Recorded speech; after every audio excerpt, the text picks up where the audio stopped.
49 தொடங்க திமுக இப்போ தான் சுற்றுச்சூழல் சூழலில் ஆரம்பிக்கிறேனே உன் கட்சிக்குள்ளாரன்னா உன் யோகியதை இத்தனை வருஷம் எப்படி இருந்திருக்குது.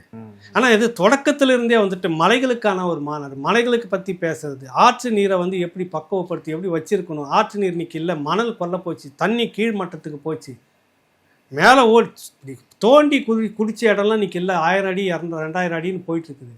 இதுக்கெல்லாம் காரணம் என்னன்னு பேசக்கூடிய அந்த அறிவியல் அரசியல் இல்லைன்னா நீ எல்லாம் என்ன மனுஷன்? இதை பேசினா கதை சொல்லி தலைவர் என்ன அயோக்கியத்தனமான டைட்டில் சொல்லு. கதை சொல்லி தலைவர், கதை சொல்லி தலைவர். அவனுக்கிட்ட புகாஹா தலைவரா? என்னடா இந்த மற்ற கட்சிகள் இதை பற்றி பேசியிருக்கா? அந்த மண்ணுக்கும் மக்களுக்கும் எதனா ஒரு கட்சி பேசியிருக்குதா சொல்லுங்கள். ஓலா யூபர் எல்லாம் வந்திருக்குது.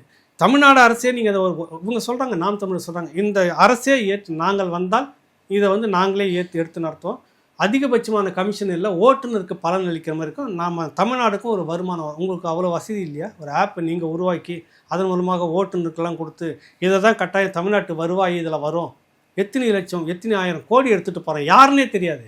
அதை பேசுது நாம் தமிழர் கட்சி. இங்கே இருக்கக்கூடிய இந்த ஓட்டுநர்கள், டாக்ஸி ஓட்டுநர், ஆட்டோ ஓட்டுநர் இருக்காங்கல்ல, ஒட்டுமொத்தமாக அவங்களுக்கு இப்போ வந்து பார்த்தீங்கன்னாக்கா 100க்கு இவ்வளோன்னு எடுக்கிறான்.